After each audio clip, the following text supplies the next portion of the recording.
Selamat pagi, selamat ketemu lagi dengan saya, dosen yang cukup mengesalkan bagi Anda ini dalam mata kuliah strategi dan kebijakan bisnis ini, di mana materi kali ini kita akan membahas tentang globalisasi dan strategi bisnis kan gitu. Ini merupakan lanjutan dari kemarin tentang digital. Strategi digital di dalam bisnis ini, kenapa harus globalisasi kan gitu. Kata globalisasi ini seperti yang sering kita dengar, namun kadang-kadang suka bias pemahamannya. Saya ingin misalkan bertanya, menurut benak Anda apa sih globalisasi itu? Menurut Anda apa globalisasi?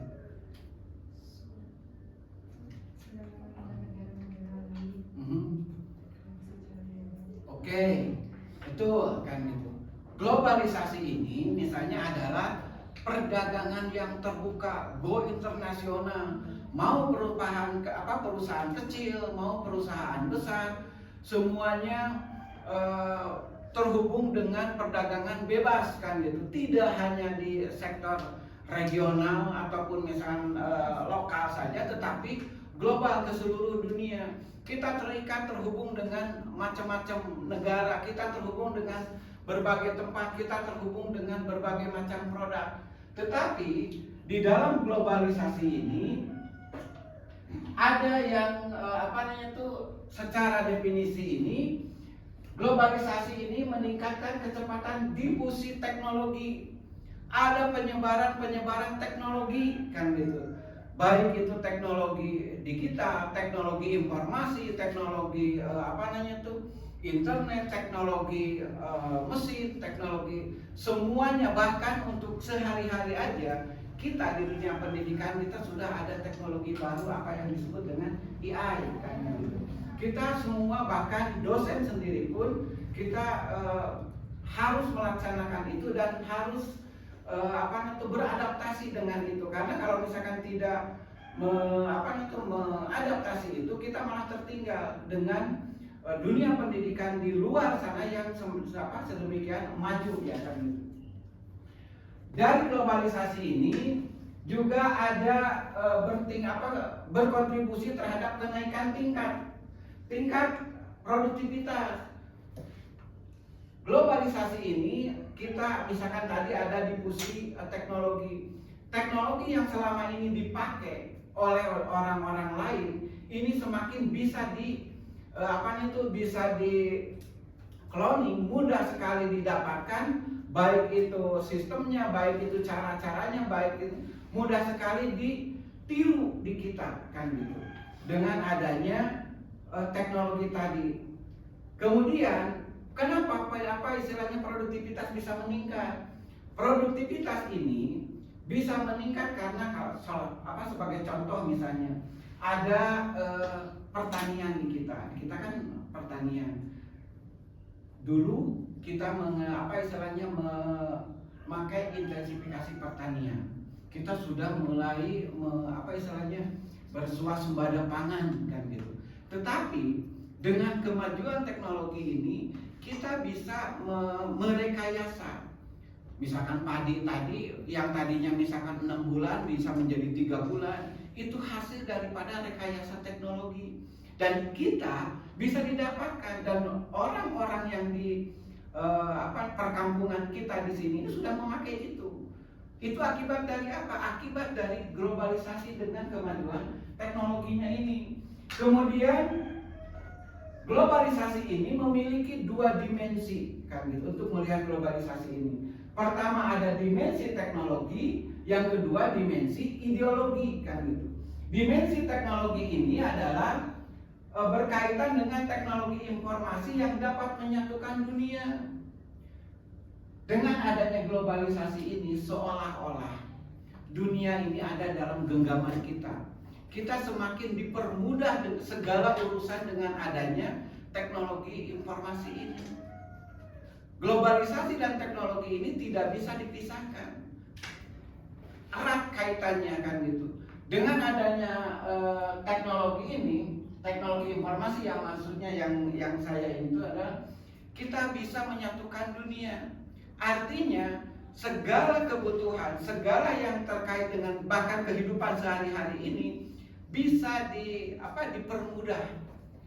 Belanja kan gitu. Kita bisa misalkan tidak usah berangkat ke pasar. Kita bisa sambil rebahan di kamar kan gitu. Belanja. Kemudian bisnis. Kalau seandainya misalkan ada rapat, Pak Asep ada rapat nih kan gitu, kita ini ke kantor. Tapi sekarang bisa dipermudah, bisa dengan Zoom, bisa disediakan di rumah. Bahkan perkuliahan, Anda kemarin perkuliahan ketika pandemi, kita melakukan perkuliahan daring, kan gitu, dalam jaringan. Nah, semua ini dilakukan dengan memakai teknologi informasi ini.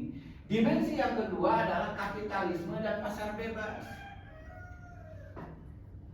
Kapitalisme seperti yang kita tahu, kita di dalam kapitalisme ini kita memberikan ruang yang bebas, baik itu terhadap individu maupun terhadap kelompok kan gitu. Kelompok di sini adalah misalkan kelompok perusahaan-perusahaan itu sendiri, baik itu skala kecil maupun skala besar. Kita diberikan ruang bebas untuk berkontribusi, mengekspresikan, mencari keuntungan, mencari profit yang lebih kan gitu di ininya dengan memakai atau misalkan memanfaatkan globalisasi ini. Kemudian ada pasar bebas kan.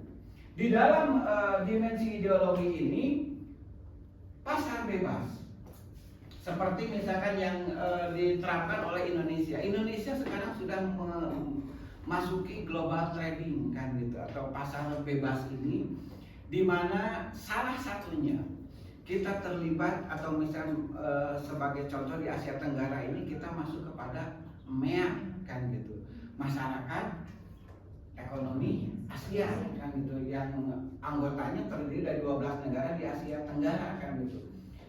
Mau tidak mau kita terikat ke dalam ke dalam persetujuan yang ada di anggota-anggota MEA itu.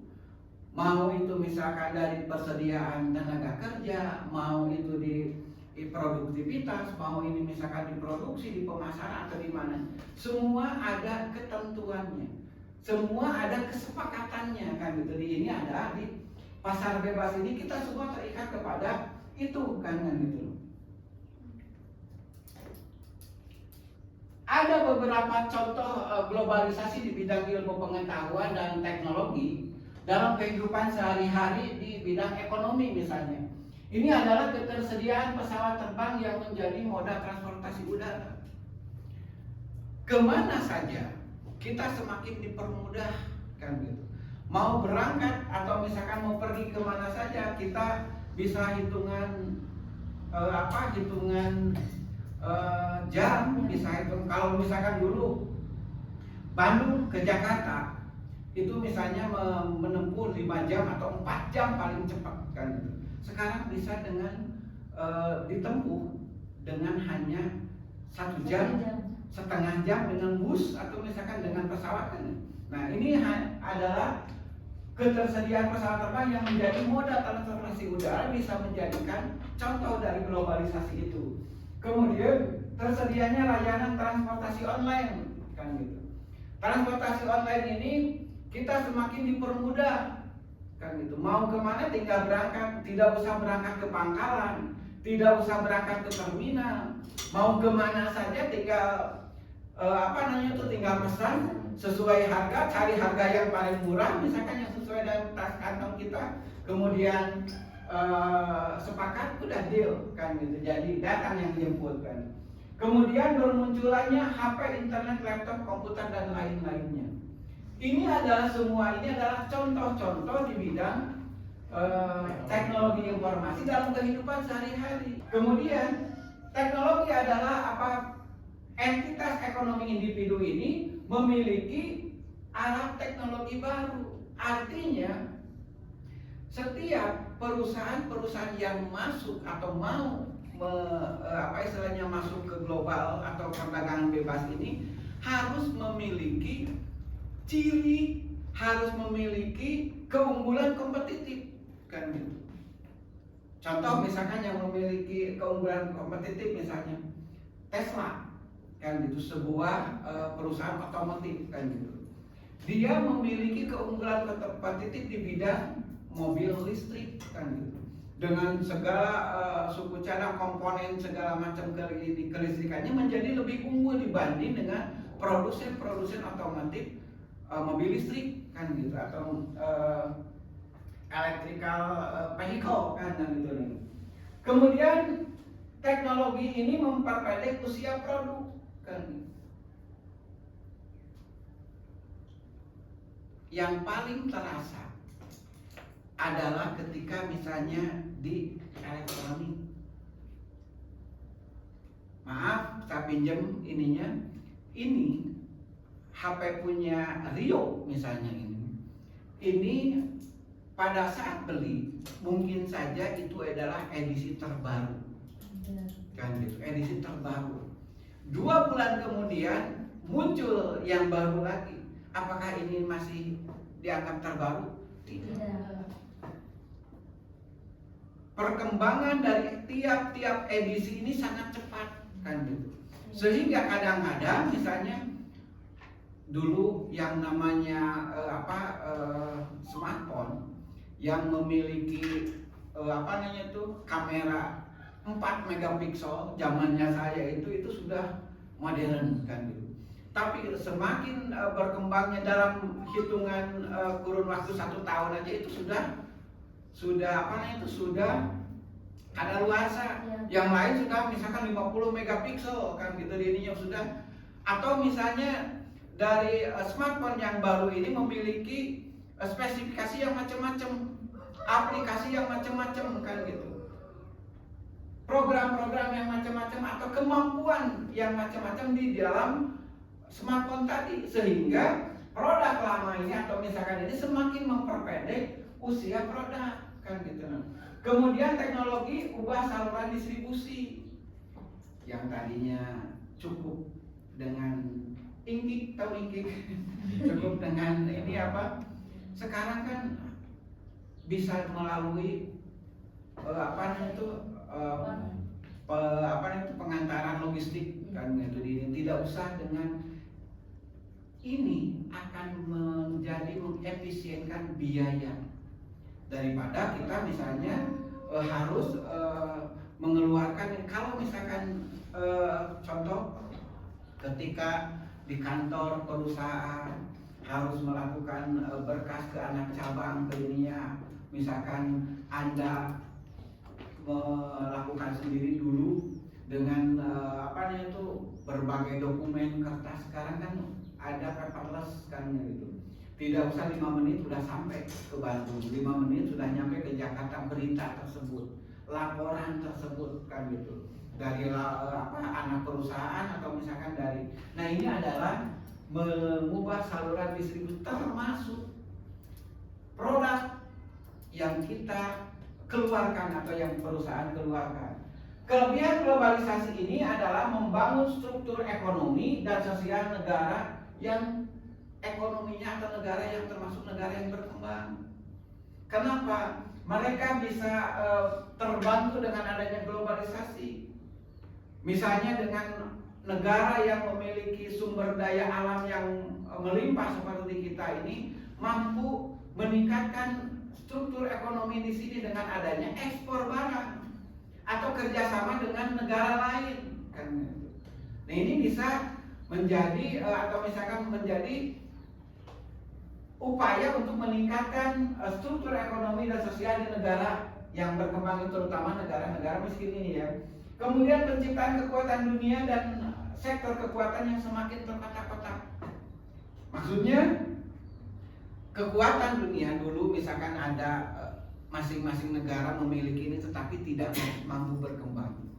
Tetapi misalnya dengan adanya globalisasi ini, negara-negara maju ada kelompoknya G7 misalnya, G9 atau misalkan kemudian di sini ada MEA, Uni Eropa segala, itu adalah kelompok-kelompok ekonomi pasar bebas yang dilakukan.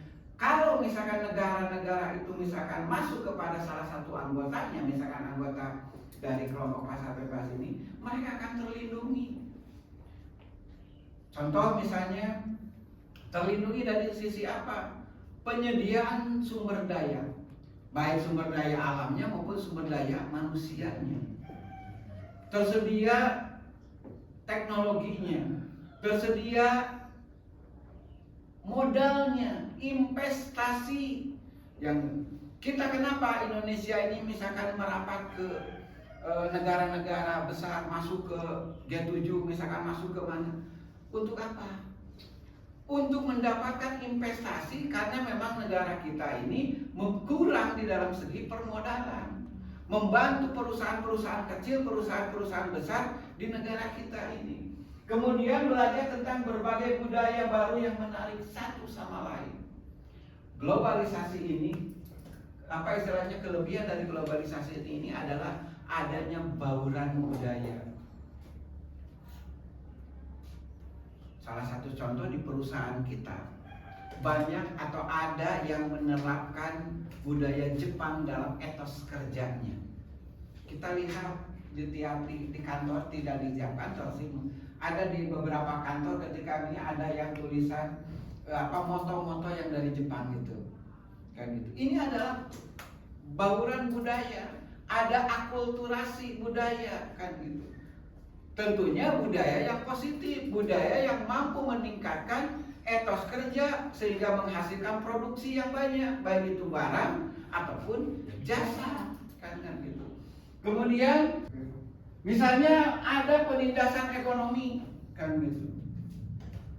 Negara miskin, perusahaan-perusahaan yang kecil ataupun besar yang tidak siap atau tidak siap beradaptasi dengan globalisasi ini akan tertindas, akan tergerus, kan gitu, oleh mereka yang memiliki kekuatan yang besar di bidang ekonomi ini.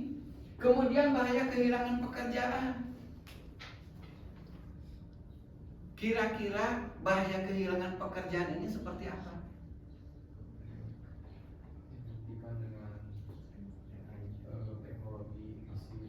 Bisa digantikan dengan teknologi.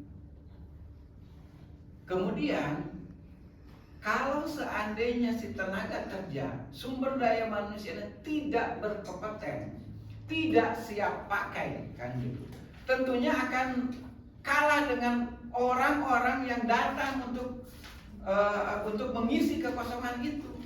Orang-orang yang berkompeten, yang memiliki kemampuan untuk mengerjakan apa yang dibutuhkan oleh perusahaan. Kalau misalnya kita tidak mempersiapkan diri dengan kompetensi yang dimiliki, dengan keahlian yang dimiliki, kita bisa tergerus itu. Kemudian bahaya ada pengupahan kecil. Kalau misalkan orang datang satu pekerjaan, kemudian orang-orang yang melamar itu banyak, biasanya perusahaan nggak mau rugi dong, kan? Biasanya akan menurunkan grade upahnya, kan gitu. Kan banyak peminatnya. Kalau banyak peminat biasanya seperti itu. Ibarat ada jual, kan gitu. Lagi jualan, kalau banyak peminat kan dinaikin harga tuh. Nah kalau misalkan yang ininya perusahaan ini kebalik, ketika banyak peminatnya diturunkan harganya. Ketika kita akhirnya terpaksa menerima karena kita butuh pekerjaan itu. Kemudian strategi bisnis di dalam di dalam globalisasi ini, mengapa strategi ini penting di dalam globalisasi ini, kan gitu. Ada beberapa kriteria, kan gitu. Salah satunya dia memberikan alasan kenapa strategi bisnis ini penting bagi organisasi ketika akan memasuki globalisasi ini. Pertama ada perencanaan. Perencanaan ini memberikan perusahaan mampu mengidentifikasi apa yang menjadi tujuan kita, syarat-syarat apa saja untuk mencapai tujuan kita. Kemudian apa yang harus kita lakukan, apa yang prosesnya seperti apa, bagaimana, itu di perencanaan. Fungsi-fungsi manajemen apapun itu, mau dari Luther Gulick, mau dari Henry Fayol, mau dari John Terry, mau dari siapa saja, yang pertama pasti perencanaan. Karena perencanaan itu dibuat di awal, bukan di akhir, kan gitu. Sebuah kegiatan akan berhasil baik ketika perencanaannya baik, kan gitu. Kemudian kekuatan dan kelemahan. Di strategi bisnis ini, kemarin perkuliahan sebelumnya, di awal-awal kita sudah dikenalkan bagaimana kita mengidentifikasi lingkungan perusahaan, baik itu yang internal maupun itu yang eksternal. Kita mampu, kalau misalkan kita berbicara kelemahan, kekuatan dan kelemahan, itu misalkan kemarin ada yang dikenalkan dengan teknologi atau misalkan dengan analisis SWOT, kan gitu.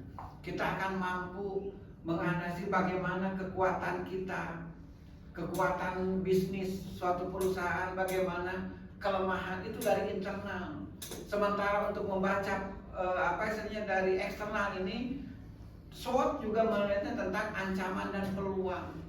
Itu mampu membaca bagaimana keadaan di luar, kan gitu. Sehingga kita akan bisa mengukur kelemahan dan kekuatan kita.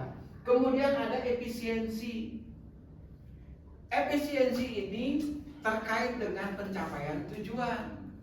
Tujuan yang hendak dicapai itu harus dilakukan atau harus dicapai secara efektif. Efektif itu tepat sasaran. Sementara efisiensi ini adalah proses bagaimana untuk mencapai tujuan itu dengan cara yang hemat, cara yang lebih baik. Efisiensi ini adalah penghematan dari waktu, tenaga, biaya, sumber daya, segala macamnya. Itu adalah efisiensi, sehingga untuk mencapai tujuan itu harus dilakukan secara efisien. Kemudian ada kontrol. Strategi ini harus mampu melihat, memahami, kemudian mengevaluasi dari mulai proses perencanaan sampai dengan pelaksanaan. Mana yang baik, mana yang salah, itu ada di kontrolnya. Sehingga dengan kontrol itu, proses pekerjaan, proses kegiatan dari mulai perencanaan sampai dengan implementasi itu sesuai dengan atau on the track, sesuai dengan apa yang diharuskan, sesuai dengan apa yang seharusnya. Ketika misalkan ada kegiatan yang rada menceng dikit tadi, misalkan keluar dari track, cepat luruskan, kan. Itu fungsi kontrolnya.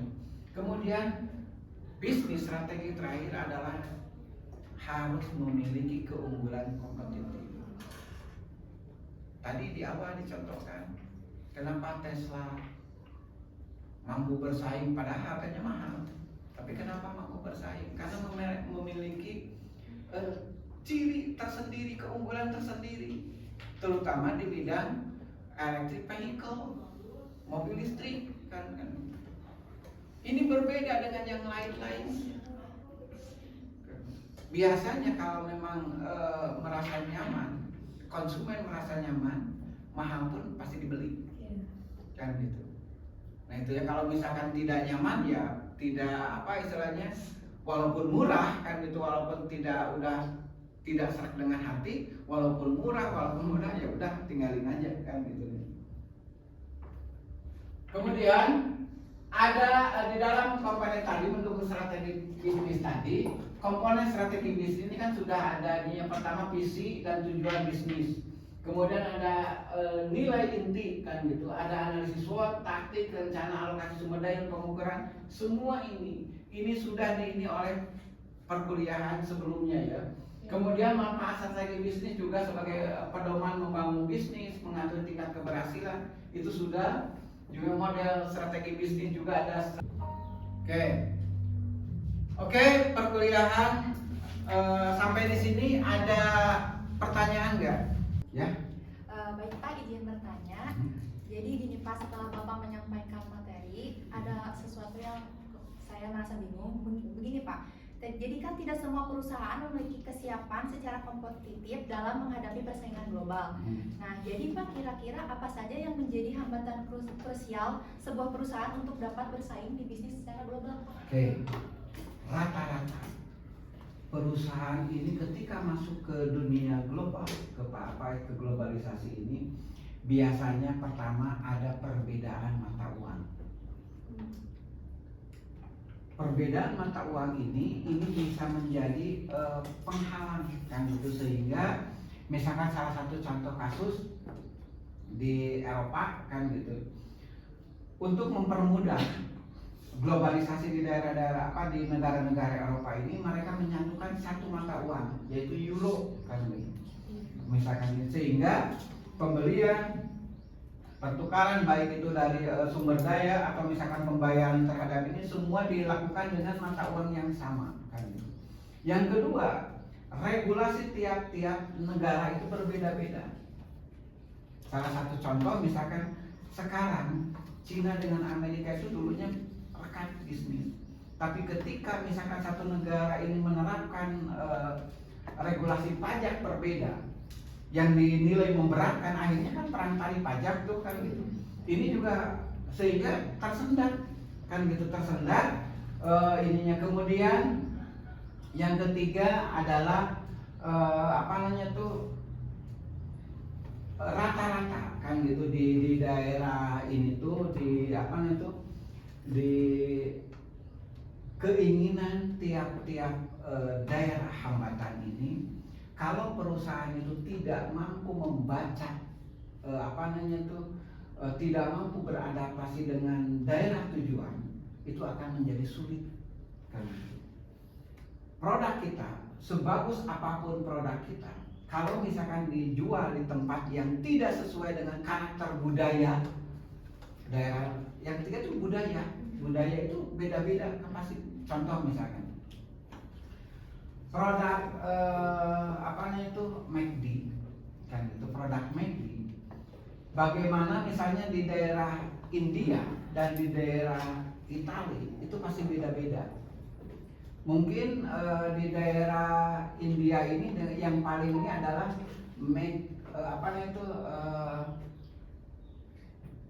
sementara di Italia itu make spaghetti kan gitu. Sementara di India ini, nah itu adalah disesuaikan dengan budaya yang ada di daerah asal itu. Pertama mata uang, yang kedua regulasi dari ini, yang ketiga adalah budaya. Itu juga yang menjadi hambatan terbesar atau hambatan yang sering di dalam globalisasi itu kan gitu. Ada pertanyaan lagi? Cukup? Iya baik Pak, sudah cukup. Ada pertanyaan lain? Bisa bertanya Pak. Tadi kan dari awal dijelaskan ya Pak mengenai tentang pengaruh strategi global terhadap bisnis ya Pak. Tadi juga dijelaskan juga beberapa sektor yang terlibatnya itu berpengaruh terhadap sektor ekonomi, sosial, budaya. Nah, yang saya ingin tanyakan adalah Pak, agak kurang mengerti di mana peran sektor pemerintah dalam mengatur bisnis global. Oke. Peran pemerintah di sini ini vital ya di dalam mengatur bisnis global ini. Pertama, pemerintah dia memiliki 3 peran yang berbeda. Pertama sebagai regulator, kan gitu, sebagai regulator. Yang kedua sebagai fasilitator, yang ketiga sebagai pelaku ekonomi. Sebagai regulator, dia mengeluarkan kebijakan-kebijakan di dalam rangka istilahnya membantu perusahaan-perusahaan yang ada di daerahnya untuk mampu bersaing. Contoh misalnya dengan regulasi pajak, penerapan pajak, kan gitu. Kemudian sebagai fasilitator negara mempermudah perusahaan-perusahaan kecil ataupun yang besar yang ada di negaranya untuk mampu bersaing. Dimudahkan segalanya, misalnya perizinan, mempermudah urusan perizinan. Yang tadinya ada beberapa tempat jadi satu tempat, satu pintu misalkan, satu atap kan gitu. Ini sebagai fasilitator. Sebagai pelaku ekonomi, pemerintah juga memiliki misalnya pertama BUMN. Pemerintah ini sebagai pelaku perusahaan-perusahaan ini mereka ikut berbisnis juga, pendapatan negara dan pengeluaran negara kan itu juga sebagai pelaku ekonomi kan gitu. Sehingga perputaran uang yang ada di daerahnya ini atau misalkan ada di tempat-tempat tersebut ini mampu stabil kan itu ya. Jadi tidak fungsi peran pemerintah ini sebagai regulator, sebagai fasilitator dan sebagai pelaku ekonomi kan gitu. Oke? Cukup jelas Pak.